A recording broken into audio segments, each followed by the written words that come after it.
Seri kedua Pendekar Empat Alis. Bandit Penyulam. Karya Hulung. Bab 8. Duel setelah adu minum. Kelaparan seharian, tidak mencicipi apa-apa kecuali angin, itu saja sudah merupakan hal yang menyedihkan. Tapi hal yang lebih menyedihkan daripada itu mungkin, di saat-saat hampir pingsan karena kelaparan, lalu ditertawakan orang dan dipanggil, si telur tolol besar. Tapi Lu Xiaofeng hanya tertawa. Aku tahu banyak orang yang memanggilku si telur tolol, tapi banyak juga orang yang suka memanggilku dengan nama lain. Nama apa itu? Gadis berbaju merah bertanya. Si ayam jantan besar. Wajah si gadis berbaju merah tampak memerah, merah menyala seperti warna bajunya. Sebenarnya ia punya sebuah nama lain, nama yang lebih bagus. Ouyang King tiba-tiba memotong. Nama apa itu? Gadis berbaju merah segera bertanya lagi, ia sangat ingin mengalihkan pokok pembicaraan. Lucy tiga telur. Lucy tiga telur? Gadis berbaju merah tampak bingung. Apa artinya itu? Sebenarnya sangat sederhana, Ouyang King menjawab dengan acuh tak acuh. Karena ia bukan hanya si telur tolol, ia juga si telur bangsat serta si telur busuk. Digabungkan semuanya, bukankah itu sama dengan tiga telur? Oh, itu nama yang bagus sekali. Si gadis berbaju merah kembali tertawa hingga terbungkuk-bungkuk. Belum pernah ku dengar nama sebagus itu dalam hidupku. Karena kalian semua begitu kelaparan, kenapa kalian tidak memecahkan tiga telur itu dan menggorengnya untuk dimakan? Nyonya kedua bergabung dalam percakapan itu dengan sebuah senyuman yang tidak bisa ditebak artinya. Karena tiga telur ini tidak segar lagi, Ouyang King menjawab. Semuanya sudah busuk. Sekarang aku hanya mengkhawatirkan satu hal. Nyonya ketiga menarik nafas. Apa itu? Tanya Ouyang King. Aku khawatir kalau ia bukan telur bebek, tapi telur ayam. Itu benar-benar sebuah masalah yang amat serius. Ouyang King mengangguk dan menjawab dengan muka yang kaku. Jika ia telur ayam, maka seekor ayam betina tentu telah melahirkannya. Jika demikian, bukankah ia putra si ayam betina kecil? Walaupun wajah si gadis berbaju merah sekarang semakin merah, ia tak tahan lagi untuk tidak tertawa hingga terbungkuk-bungkuk. Lu Xiaofeng tidak tertawa, tapi ia menyadari dua hal. Kau tidak boleh mencari gara-gara dengan perempuan, terutama perempuan seperti Ouyang King. Seorang laki-laki yang berdebat dengan 6 orang wanita akan bernasib seperti seorang pelajar yang mencoba bicara tentang logika dengan 6 orang prajurit. Lebih baik ia membeli sepotong tahu yang amat besar dan memukul dirinya sendiri dengan tahu itu hingga mati. Ia telah membuat satu kesalahan, maka ia tidak ingin membuat kesalahan kedua. Gadis berbaju merah itu masih tertawa. Bukan hanya suara tawanya itu terdengar enak di telinga, tapi juga seperti menggelitik. Bila orang mendengar suara tawanya, hati mereka tentu akan ikut merasa gembira, dan mereka pun akan ikut tertawa sedikit. Tapi Lu Xiaofeng tidak tertawa. Tiba-tiba ia melesat ke depan dan, cepat seperti kilat, mencengkeram tangan si gadis berbaju merah dan menelikungnya ke belakang. Awas! Nyonya kedua berseru. Segera setelah kata itu keluar dari mulutnya, si gadis berbaju merah menyikutkan tangannya yang lain ke rusuk Lu Xiaofeng, bersama dengan 3 jenis senjata lain yang datang dari 2 sisi. Tindakan mereka sangat cepat, terutama si Nikou berjubah hijau dan berkaus kaki putih itu. Sebuah sinar terlihat di telapak tangannya dan sebatang pedang pendek telah melesat ke arah Lu Xiaofeng. Hawanya yang dingin dan keji terasa begitu tebal sehingga sukar bagi orang untuk membuka matanya. Tapi sayangnya Lu Xiaofeng lebih cepat lagi, dada dan perutnya mengkerut ke dalam dan kedua tangannya tetap mencengkeram tangan si gadis berbaju merah dengan erat. Ketiga senjata itu keluar pada saat yang bersamaan, dan berhenti pada saat yang bersamaan pula. Ujungnya tidak lebih dari 10 cm lagi jaraknya dari titik-titik mematikan di rusuk Lu Xiaofeng. Tapi Lu Xiaofeng tidak bergerak, bahkan tidak berkedip sedikit pun. Karena ia tahu bahwa semua serangan itu tidak akan diteruskan. Jika saudaranya juga jatuh ke tangan seorang musuh, ia pun tidak akan berani bertindak gegabah. Urat-urat tampak menonjol di tangan si Nikou berjubah hijau yang memegang pedang. Menghentikan sebuah gerakan seperti itu memang membutuhkan energi yang jauh lebih besar daripada gerakan itu sendiri. Lepaskan! Nikou itu berseru dengan gusar, ujung pedangnya sedikit bergetar. Lu Xiaofeng tidak mau melepaskan. Aku tidak berbuat salah padamu, mengapa kau tidak melepaskanku? Si gadis berbaju merah bertanya, sambil menggigit bibirnya, ia tidak bisa tertawa lagi. Lu Xiaofeng masih tidak mau melepaskan, ia juga tidak menjawab. Seorang laki-laki besar sepertimu menakut-nakuti seorang gadis kecil, kau tidak punya malu? Ouyang King tertawa dingin, pedangnya telah terhunus keluar dari lengan bajunya. Lu Xiaofeng tidak merasa malu. Wajahnya pun tidak berubah menjadi pucat atau memerah. Golok lengkung berkilauan yang dipegang oleh nyonya kedua juga telah keluar dari dalam lengan bajunya. Panjang senjata itu tidak lebih dari setengah meter. Di antara dua pedang dan satu golok kami, kapan saja kami bisa membuat lusinan lubang di tubuhmu. Ia mengancam. Jika tidak kau lepaskan saat ini juga, kami akan memastikan kau mati di sini. Ouyang King segera menambahkan. Lu Xiaofeng tiba-tiba tertawa. Kau tidak mempercayai apa yang kami katakan? Nyonya kedua bertanya. Aku mempercayai setiap patah kata yang kalian ucapkan, Lu Xiaofeng menjawab sambil tersenyum, tapi aku tidak percaya kalian akan benar-benar membuat gerakan. Oh, benarkah? Nyonya kedua mendengus dengan dingin. Karena aku yakin kalian semua telah melihat bahwa aku bukan seorang laki-laki sejati. Lu Xiaofeng berkata dengan santai. Kau bahkan bukan seorang manusia, sini kau mengumpat dengan sengit. Jadi, karena itu, aku bisa melakukan apa saja. Apa yang akan kau lakukan padanya? Ekspresi wajah nyonya kedua tampak berubah. Aku sebenarnya ingin melepaskannya. Jawaban ini benar-benar tak terduga. Mengapa kau tidak melepaskannya? Nyonya kedua segera bertanya. Setelah kalian menjanjikan dua hal, aku akan melepaskannya. Nyonya kedua berpikir sebentar. Asal kau melepaskan dia, jangankan dua hal, bahkan jika. Bagian selanjutnya yang ingin ia katakan adalah, bahkan jika ada 200 hal pun, aku akan menurut. Tapi nyonya kedua tidak menyelesaikan kalimatnya. Bahkan jika itu hanya setengah janji, kami tidak akan pernah menurut. Nyonya ketiga, yang dari tadi duduk terdiam di kursinya, tiba-tiba berseru. Suaranya masih selambat, sehalus dan selembut itu. Tapi saat kata terakhir keluar dari mulutnya, ia menyerang. Serangannya tidak lambat dan juga tidak lunak. Senjata pilihannya adalah seutas cambuk, cambuk yang berkilauan, berwarna hitam pekat, dan berbentuk seperti ular. Sementara ia tadi duduk membisu dan tenang-tenang di tempatnya, diam-diam ia telah membuka gulungan cambuknya di bawah meja. Waktu ia menyerang dengan cambuknya, senjata itu melesat lebih cepat daripada seekor ular, dan bahkan lebih mematikan daripada ular yang paling mematikan. Jangan lukai adik ketujuh. Nyonya kedua berseru dengan terkejut. Tapi nyonya ketiga tampaknya tidak peduli. Ujung cambuknya melingkar seperti kepala seekor ular berbisa dan mengancam jalan darah mematikan di belakang telinga Lu Xiaofeng. Tapi Lu Xiaofeng telah menghindar pergi, sambil membawa si gadis berbaju merah, sejauh 3 meter. Nyonya ketiga tiba-tiba melompat ke udara dan mengayunkan cambuknya dari atas ke bawah. Tampaknya ia benar-benar telah lupa bahwa adiknya berada di tangan musuhnya karena gerakannya itu tidak mungkin bisa ditarik kembali. Lu Xiaofeng menarik nafas sendiri. Ia tidak percaya bahwa wanita yang pendiam dan lemah lembut seperti nyonya ketiga ini sebenarnya merupakan seorang wanita yang begini agresif. Ia tidak percaya kalau perempuan ini benar-benar akan menyerang. Sekarang setelah ia menyerang, apalagi yang bisa ia lakukan pada si gadis berbaju merah? Jika ia menyakitinya, maka saudara-saudaranya tentu akan bertarung mati-matian dengannya. Jika ia melepaskannya, maka kakak-kakaknya tetap akan bertarung mati-matian dengannya.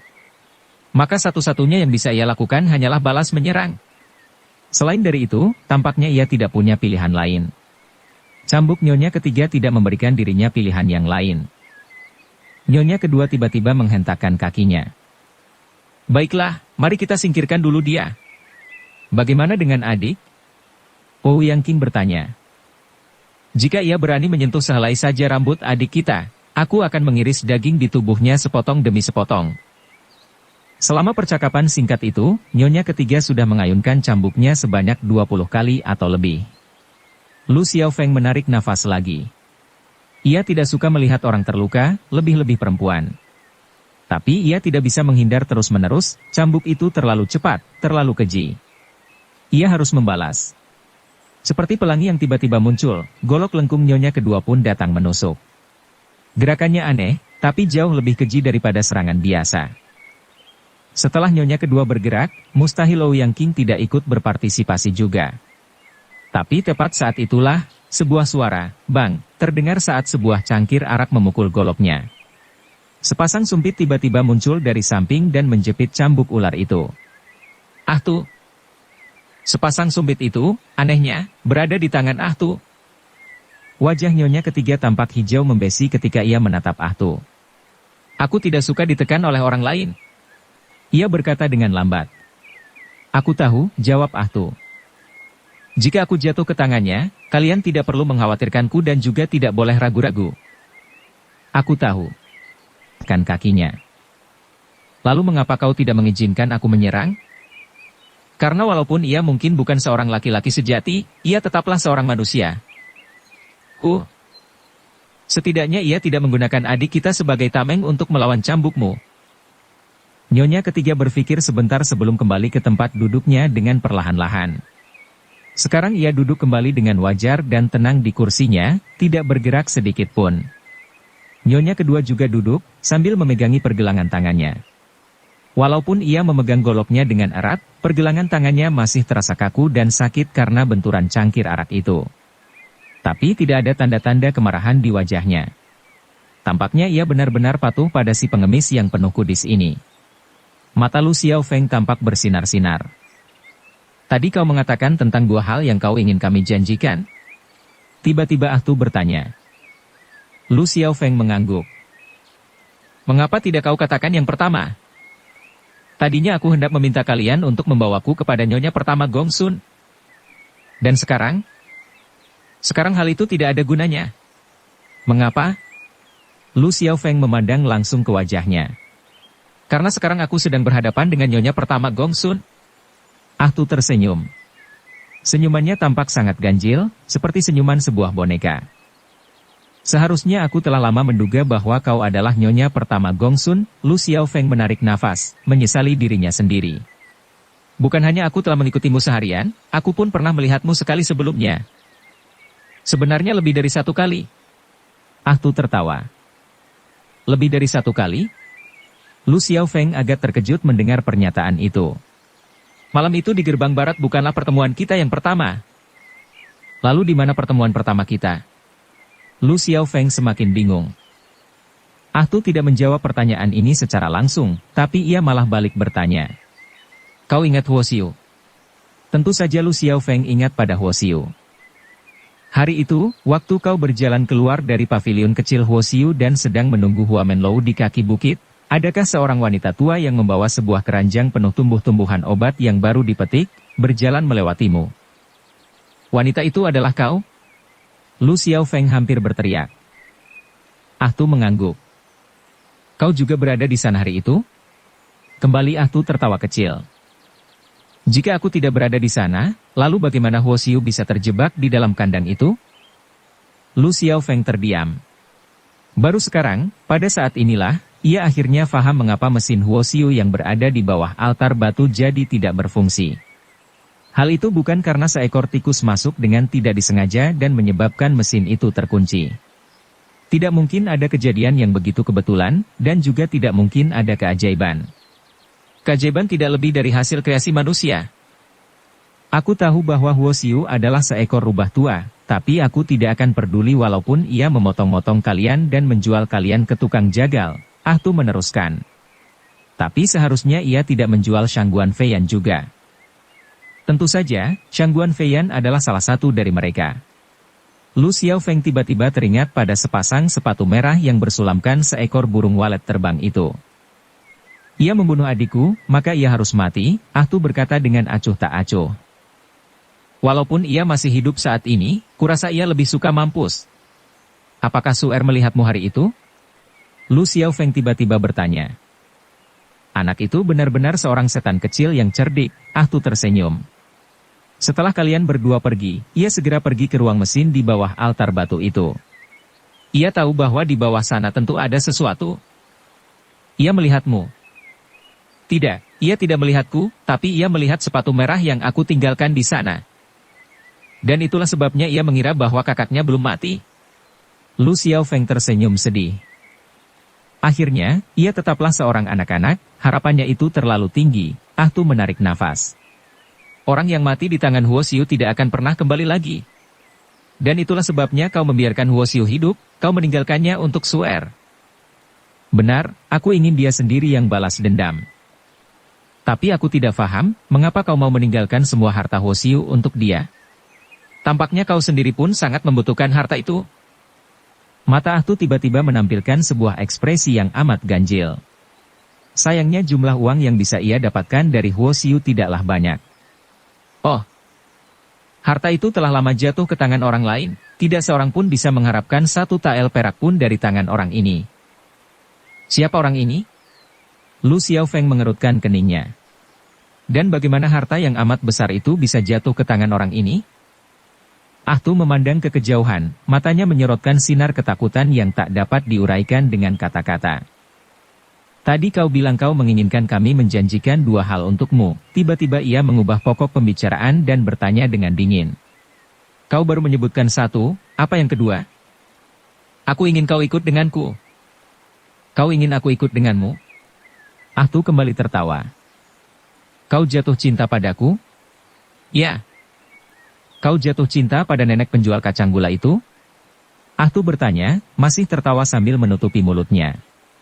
Atau pengemis yang penuh kudis ini? Aku jatuh cinta pada dirimu yang lain. Kau membicarakan tentang si bandit penyulam? Mata Ah Tu tampak berkerlap-kerlip.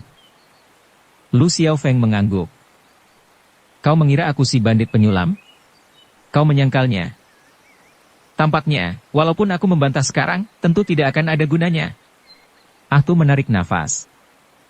Faktanya ada, bukti-bukti pun sesuai, apa gunanya lagi ia menyangkal?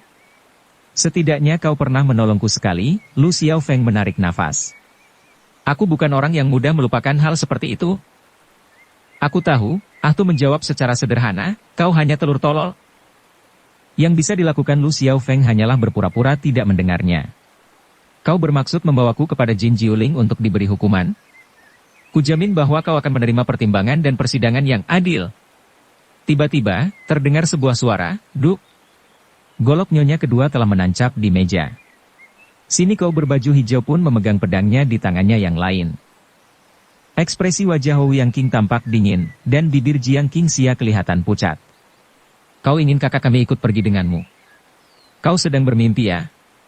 Si gadis berbaju merah tiba-tiba mulai tertawa, suara tawanya sekarang tidak lagi enak didengar.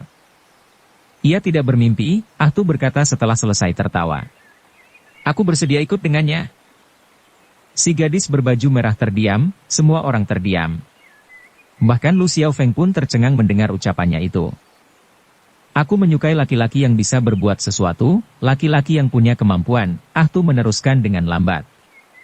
Jika seorang laki-laki yang benar-benar memiliki keahlian muncul, aku bersedia pergi kemana saja bersamanya. Seseorang tertawa.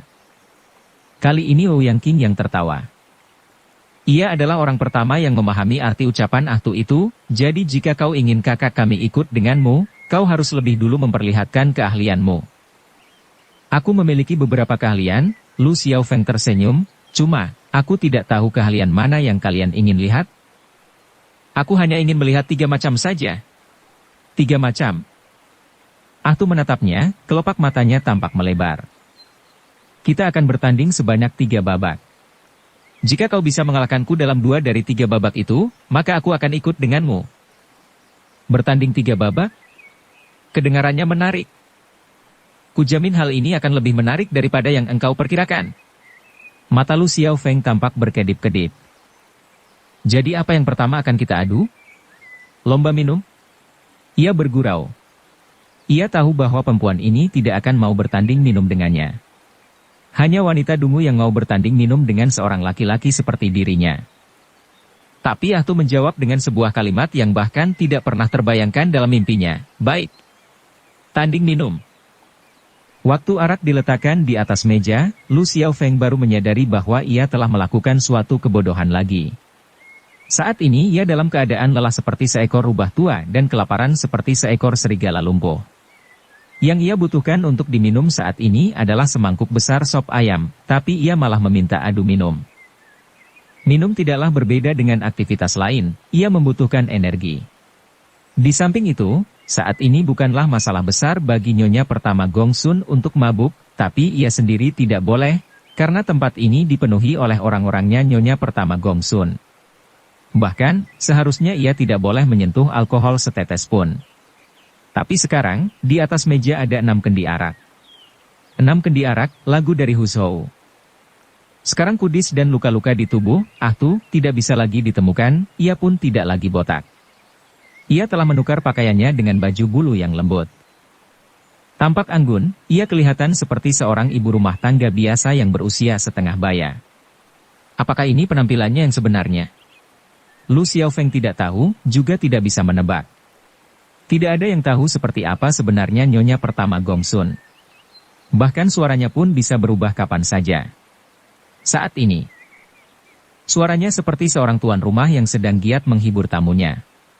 6 kendi arak untuk diminum 2 orang, ia tersenyum sambil menatap Lu Xiaofeng. Menurutmu ini cukup? Kurasa minuman ini malah cukup untuk 2 ekor kuda. Lu Xiaofeng balas tersenyum murung. Sayangnya makanan pengantar araknya tidak cukup banyak. Di atas meja hanya tersisa sepiring kecil sayuran dingin. Memang makanannya tidak cukup, itu benar, Nyonya Pertama Gongsun tersenyum. Untunglah, kita cuma akan beradu minum, bukan adu makan.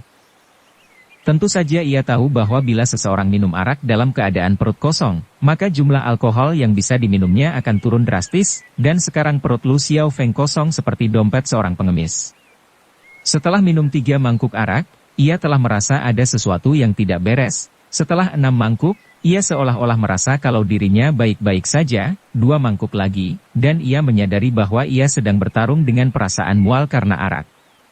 Lalu, entah kenapa, tiba-tiba ia menyadari bahwa ia sedang muntah. Muntah-muntah begitu hebatnya sehingga seluruh isi perutnya seperti keluar. Kau mabuk. Nyonya Pertama Gongsun masih baik-baik saja dan bersikap seperti Guan Song. Kau kalah dalam babak ini. Lu Xiaofeng ingin menyanggahnya, tapi ia tidak bisa, maka yang bisa ia lakukan hanyalah bergumam sendirian sebagai jawabannya. Aku sama sekali tidak merasa mabuk, perutku saja yang rasanya sedikit tidak enak. Guan Song. Kau kalah dalam babak ini. Kau tidak mengakui kekalahanmu? Baiklah. Aku mengakuinya, memangnya kenapa? Tentu saja tidak apa-apa. Di dalam pikirannya sekarang, tidak ada hal di dunia ini yang amat penting. Di samping itu, walaupun ia kalah dalam babak pertama, masih tersisa 2 babak lagi. Tapi ia lupa satu hal. Kalah dalam babak ini telah menjamin bahwa ia juga akan kalah pada 2 babak berikutnya. Satu-satunya yang bisa diadu oleh orang mabuk dengan orang lain adalah tidur. Jelas Nyonya Pertama Gongsun tidak akan mau adu tidur dengannya. Untuk babak kedua, kita akan bertanding pedang. Nyonya Pertama Gongsun berkata. Baiklah, tanding pedang. Lu Xiaofeng membusungkan dadanya. Apa susahnya? Bagus, silakan tunggu di sini sementara aku bertukar pakaian, ucap Nyonya Pertama Gongsun. Kau akan bertukar pakaian lagi. Kita sedang bertarung atau sedang adu model pakaian? Rupanya kau tidak paham. Bila sedang berduel, orang harus mengenakan pakaian yang cocok untuk berduel. Mengapa begitu? Nyonya Pertama Gongsun tersenyum. Karena pakaian seseorang bisa mempengaruhi pembawaan dan sikap orang itu, dan juga karena wanita selalu suka berganti pakaian. Lu Xiaofeng sekarang tidak lagi merasa lapar ataupun lelah. Alkohol biasanya bisa memberi orang semacam energi dan kekuatan yang aneh. Tapi gelombang kekuatan dan energi ini adalah tipuan, jika tidak bisa menipu orang lain, setidaknya ia bisa menipu orang itu sendiri. Tiba-tiba ia teringat pada para pendekar mabuk, yang merupakan bagian dari cerita rakyat yang berkembang di dunia persilatan. Menurut kabar angin, orang-orang ini hanya bertarung dengan baik jika mereka sedang mabuk, dan semakin banyak mereka minum maka semakin tangguh mereka dalam bertarung. Menurut cerita, Wu Songxi pembunuh harimau dari legenda 108 pendekar, para pendekar batas air, adalah orang seperti itu. Jika ia minum 1 kendi arak, ia akan memiliki kemampuan bertarung 1 kendi. Jika ia minum 10 kendi arak, maka ia akan lebih tangguh 10 kali lipat. Sekarang Lu Xiaofeng merasa seolah-olah ia telah minum 10 kendi arak. Tiba-tiba ia merasa sebuah gelombang kepercayaan diri muncul dalam dirinya, seakan-akan kemampuannya meningkat 10 kali lipat. Bahkan jika ia diserang oleh 7 atau 8 ekor harimau sekarang, ia yakin bahwa ia akan dapat mengalahkan dan membunuh mereka. Sayangnya yang ia hadapi sekarang bukanlah harimau, tapi nyonya pertama Gongsun. Bila dua orang jago berduel, perhitungan waktu, posisi dan pengambilan keputusan tidak boleh lalai sedikit pun. Masih bisakah Lu Xiaofeng membuat keputusan dan penilaian yang tepat saat ini? Dilihat dari tampangnya, ia sedang mengalami kesukaran dalam menentukan apakah ruangan ini bundar atau persegi. Sampai saat ini, Jiang Qing tidak pernah mengucapkan sepatah kata pun padanya, tapi saat itu sinar matanya memperlihatkan tanda simpati dan sedih. Seakan-akan ia sedang melihat seseorang yang akan segera mati. Selain dari nyonya ketiga, tatapan mata semua orang yang hadir tampak serupa dengannya. Lu Xiaofeng menatap nyonya ketiga sebentar sebelum tersenyum dengan tiba-tiba. Jika aku kalah, bolehkah aku memotong telingaku dan memberikannya padamu? Sudah kubilang, aku tidak mencari telinga lagi. Nyonya ketiga menjawab dengan tenang. Oh, benar, kau sekarang mencari lidah. Tapi aku tidak menginginkan lidahmu. Lalu apa yang kau inginkan? Aku menginginkan kepalamu. Baik. Lu Xiaofeng menegakkan tubuhnya dan tertawa terbahak-bahak. Jika aku kalah, maka aku akan menyerahkan kepalaku padamu. Bagi dirinya, apakah seseorang punya kepala atau tidak tampaknya tidak begitu penting. Sekarang, bila Jiang Qing Xia memandangnya, ia seolah-olah sedang memandang seseorang yang tidak berkepala, bahkan tatapan mata si gadis berbaju merah juga memperlihatkan semacam perasaan iba. Siapapun bisa melihat dengan mudah bahwa si pemabuk beralis 4 ini akan kalah dalam babak berikutnya. Tapi Lu Xiaofeng masih mencari arak lagi. Kendi arak berada di atas meja di hadapannya, tetapi ia tetap tidak melihatnya. Ini karena bola matanya sudah hampir melompat keluar dari kelopaknya, karena seseorang baru saja berjalan keluar dari belakang sana. Seorang wanita. Seorang wanita yang cantik, seorang wanita yang lebih menyilaukan daripada sinar matahari, lebih anggun daripada seorang ratu, lebih agung daripada seorang malaikat. Bahkan pakaian yang dikenakan pun tampaknya bukan dibuat oleh tangan manusia, tapi diciptakan dengan cara mencampurkan warna-warna dan sinar-sinar pelangi dari dunia lain di angkasa. Lu Xiaofeng tidak mengenal wanita ini, karena seumur hidupnya ia tidak pernah melihat seorang wanita yang demikian cantik dan anggun. Untunglah, ia masih mengenali pedang di tangannya, sepasang pedang pendek seperti belati dengan panjang sekitar 20 cm dan sehelai pita sutra merah yang terikat pada masing-masing gagangnya. Mungkinkah ini nyonya pertama Gongsun? Orang yang sama dengan ibu rumah tangga biasa yang berusia setengah baya tadi? Orang yang sama dengan si pengemis yang penuh kudis tadi, juga si nenek penjual kacang gula itu? Lu Xiaofeng menggosok-gosok matanya. Ia hampir tidak bisa mempercayai apa yang ia lihat di hadapannya ini. Nyonya pertama Gongsun balas menatapnya, sambil tersenyum. Kau tidak mengenalku lagi. Hanya ada satu hal yang tidak bisa kubayangkan. Apa itu? Aku tak bisa membayangkan mengapa seorang wanita secantik dirimu mau berpakaian seperti seorang nenek tua. Jika aku menjadi kau, aku tidak akan melakukan itu walaupun ada sebatang pisau di leherku.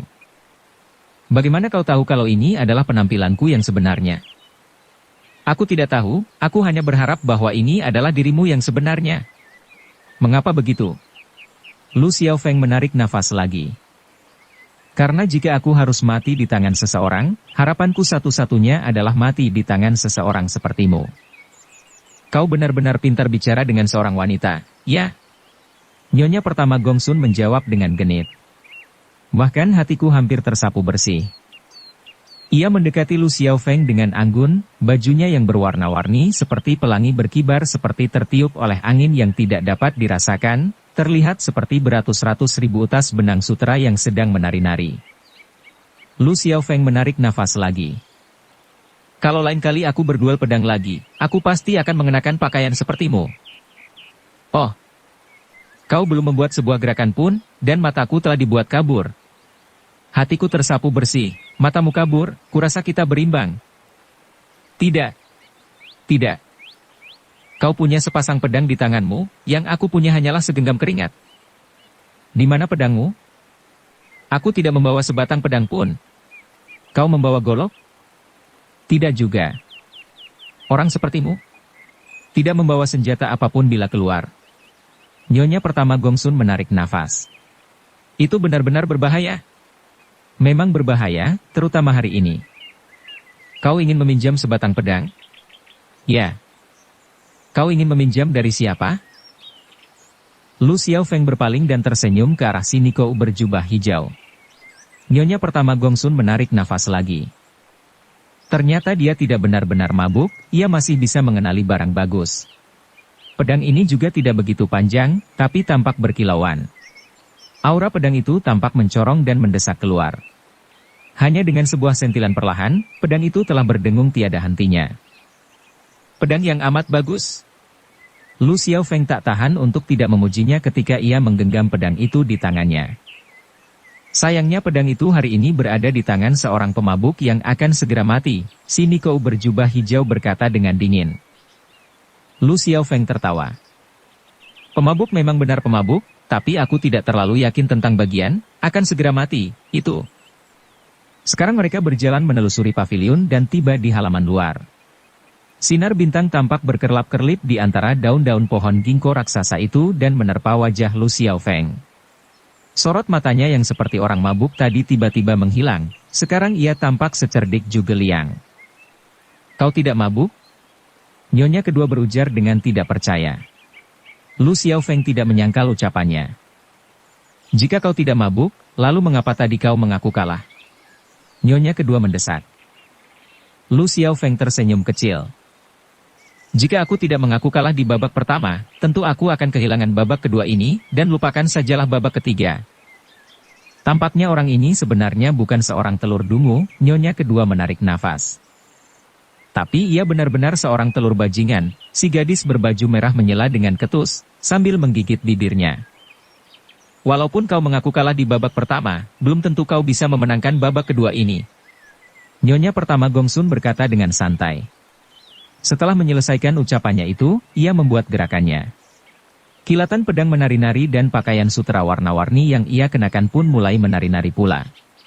Seluruh tubuhnya seperti berubah menjadi sinar matahari yang menyilaukan dan membutakan, sehingga hampir mustahil bagi orang lain untuk membuka mata, apalagi untuk menebak di mana ia berada atau kemana arah pedangnya.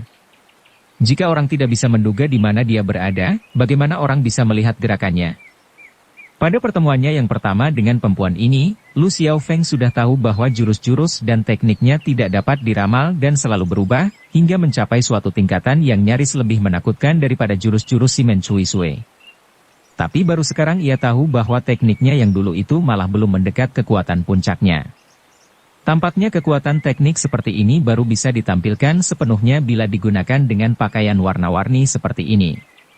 Menurut legenda, pedang dan pita seperti ini bukanlah senjata, tapi merupakan sebuah tarian kuno di mana penarinya menari dengan tangan kosong, memutar-mutar pita itu di udara, dan barulah nyonya pertama Gongsun, di zaman dulu, orang pertama yang mengambil tarian yang spektakuler ini dan, dengan menambahkan sejumlah variasi, merubahnya menjadi sebuah teknik bertarung yang bisa digunakan untuk membunuh.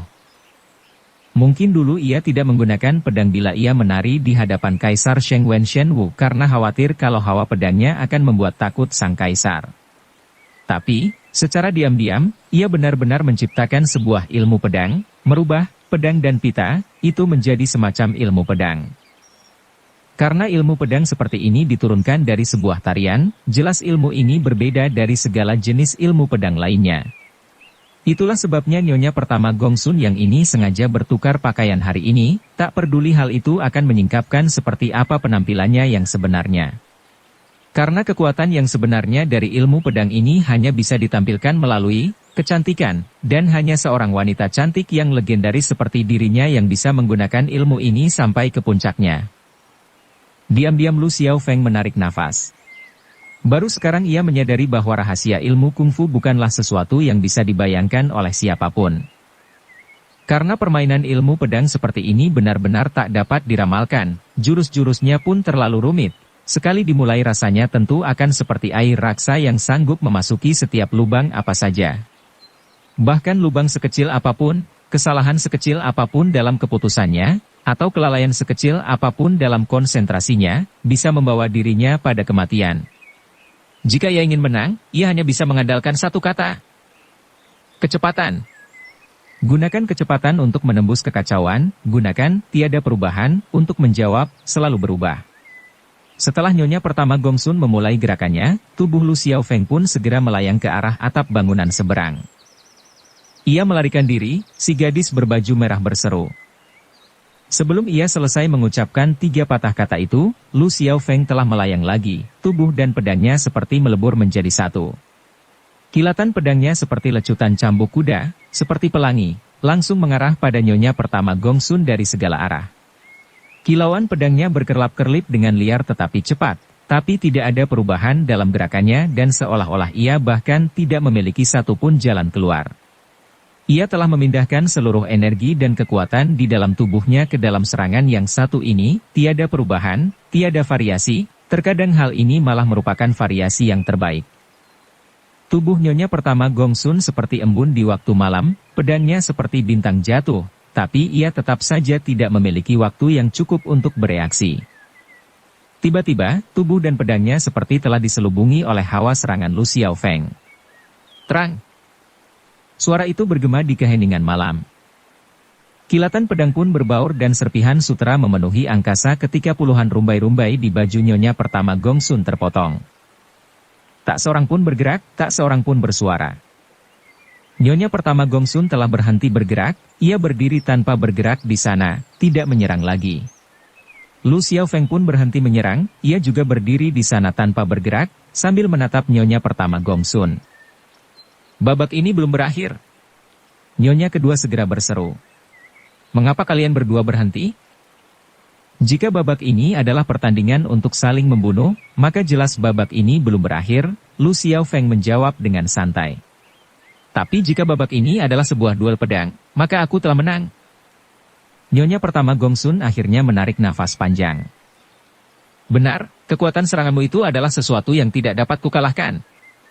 Terima kasih banyak. Tapi aku tidak pernah menduga bahwa kau bisa melakukan sebuah gerakan seperti itu. Lu Xiaofeng tersenyum. Sebenarnya aku mencuri gerakan itu. Dari mana kau mencurinya? Majikan benteng awan putih. Ye Gu Cheng.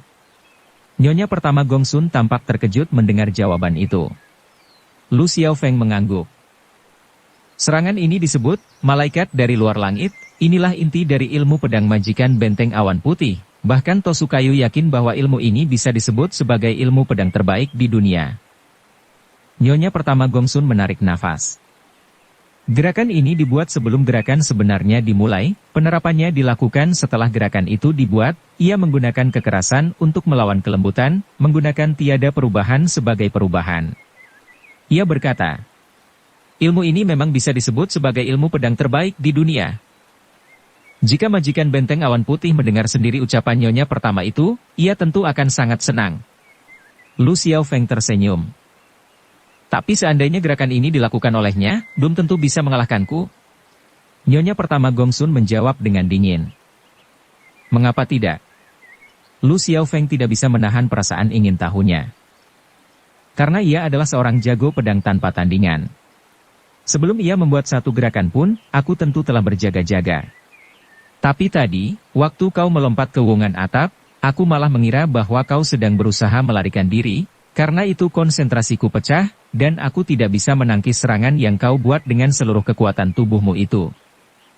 Dan juga karena aku bahkan tidak membawa sebatang pedang pun, Lu Xiaofeng tersenyum dan menambahkan.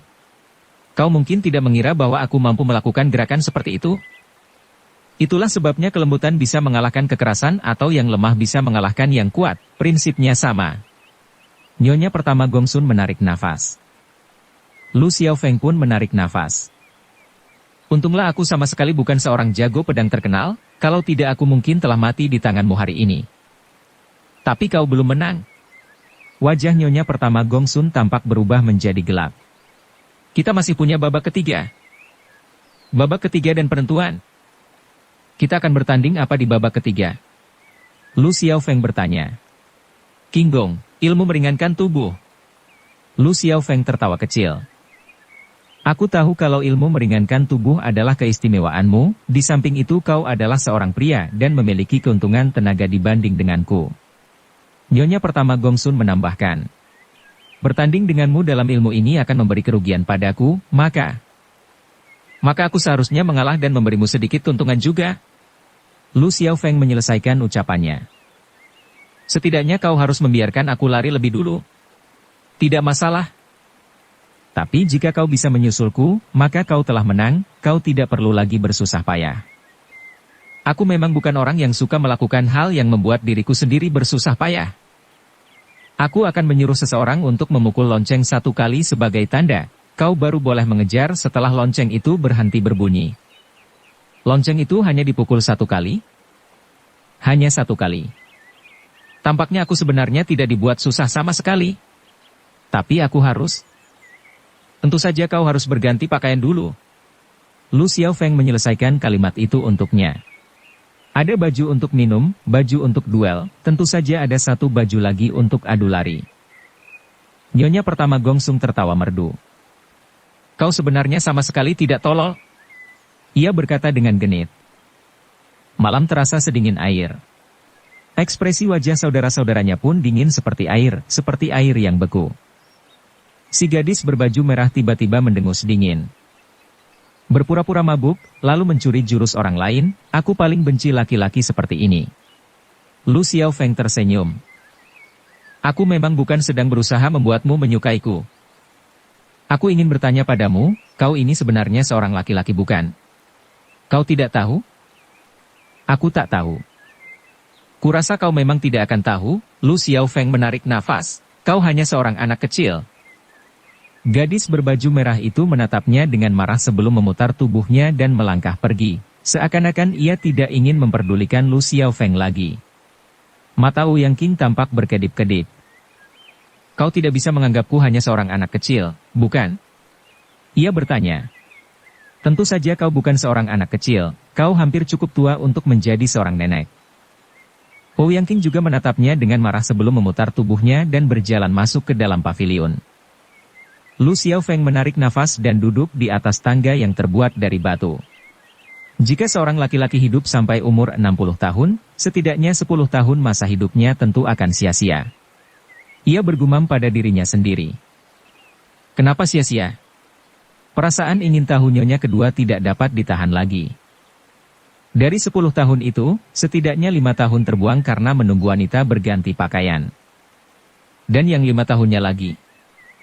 Kau ingin mendengarnya? Kau takut mengatakannya? Lu Xiaofeng menarik nafas lagi. Ya, jika kau harus tahu, akan kuberitahu. Waktu 5 tahun lainnya terbuang karena menunggu wanita melepaskan pakaiannya. Wajah nyonya kedua merah padam karena murka, sementara wajah si Niko berjubah merah berubah menjadi pucat pasi karena marahnya. Aku berubah pikiran. Nyonya ketiga tiba-tiba menyeletuk. Berubah pikiran tentang apa? Kali ini perasaan ingin tahu Lu Xiaofeng yang tidak bisa ditahan-tahan lagi. Aku telah memutuskan bahwa aku ingin memotong lidahmu. Nyonya ketiga menjawab dengan dingin. Kali ini, seorang pria berbaju hijau dengan wajah penuh jenggot berjalan keluar dari pavilion dengan membawa sebuah lonceng di tangannya dan berhenti di atas tangga batu. Kurasa peruntunganku sama sekali tidak buruk. Lu Xiaofeng kembali bergumam pada dirinya sendiri. Setidaknya aku sedang menunggu nyonya pertama bertukar pakaian. Jika aku menunggu orang lain, itu baru benar-benar buruk. Orang lain? Nyonya ketiga meliriknya dengan marah. Aku tidak menyebut dirimu, kenapa kau marah? Lu Xiaofeng menjawab. Wajah nyonya ketiga sekarang berubah sebentar merah dan sebentar pucat. Saat itulah suara lonceng tiba-tiba berdentang ketika 3 orang melesat keluar dari dalam pavilion. 3 orang itu mengenakan pakaian hitam yang serupa, bahkan wajah mereka pun tampak sama.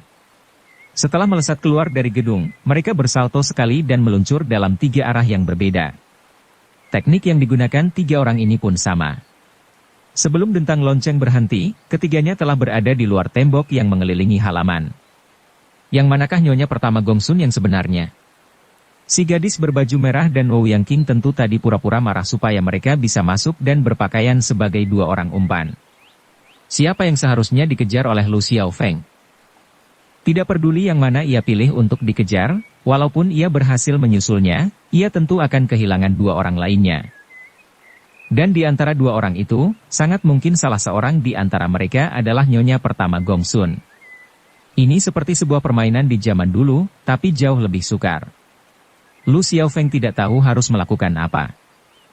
Nyonya kedua, nyonya ketiga, dan si Niko berjubah hijau semuanya menyeringai dengan dingin. Kali ini Lu Xiaofeng tetap jatuh ke dalam perangkap.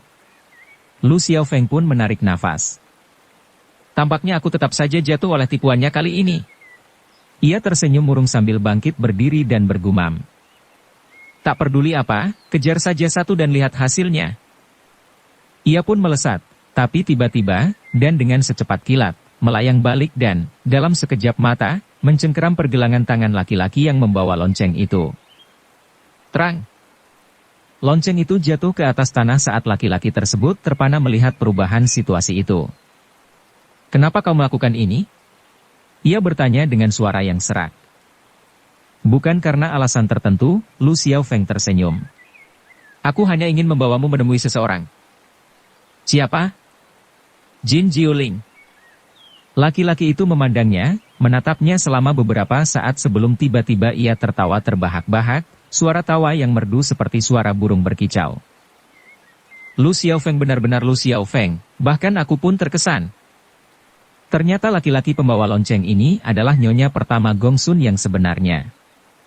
Bagaimana kau bisa tahu samaranku? Tak seorang pun bisa membayangkan bagaimana Lu Xiaofeng bisa tahu. Waktu Nona Wu yang marah dan masuk ke dalam, aku tahu kalau ada sesuatu yang salah. Lu Xiaofeng tersenyum. Mengapa begitu? Karena dia bukanlah orang yang bisa kubuat marah hanya dengan satu kalimat saja. 3 orang wanita masuk dan 3 orang wanita keluar lagi. Bagaimana kau tahu kalau aku tidak berada di antara 3 orang itu? Aku tidak tahu. Tidak tahu? Aku hanya tahu bahwa seorang laki-laki dewasa dengan wajah yang penuh jenggot seharusnya tidak seharum ini. Nyonya pertama Gongsun menarik nafas. Kelihatannya aku seharusnya tidak berdiri dekat-dekat denganmu, ia berkata sambil tersenyum jengkel, benar-benar berbahaya bagi seorang wanita bila berada di dekatmu. Terutama seorang wanita yang seharum kamu. Lu Xiaofeng tersenyum. Nyonya pertama Gongsun mengeluarkan suara tawa yang terdengar seperti bunyi lonceng. Tapi aku tidak pernah mengira bahwa kau akan bertingkah laku seperti seekor anjing kecil. Kau bukan hanya bisa menggunakan matamu, tapi juga hidungmu. Ini juga sesuatu yang baru-baru ini kutiru dari orang lain. Dari Hua Menlou. Benar. Tampaknya setiap keistimewaan orang lain akan langsung ditirukan olehmu. Nyonya pertama Gongsun menarik nafas. Itu karena aku selalu bersikap rendah hati.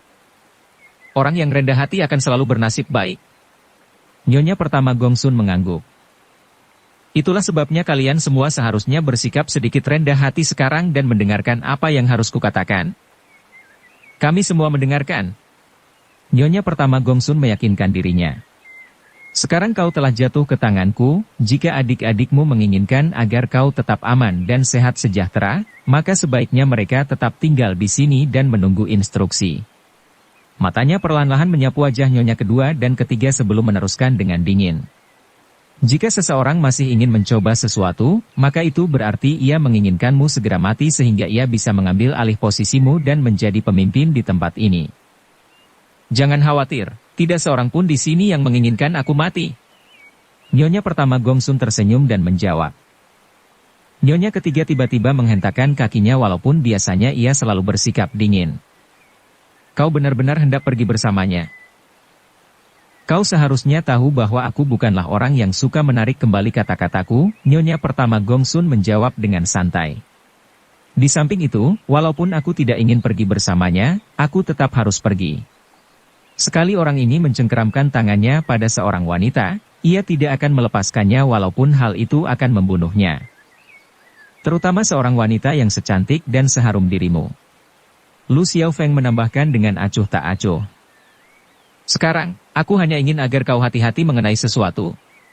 Nyonya pertama Gongsun berkata. Apa itu? Hati-hati tanganmu jangan sampai terpotong. Bersambung ke bab 9. Dukung kami dengan subscribe, follow, like, komen dan share. Terima kasih.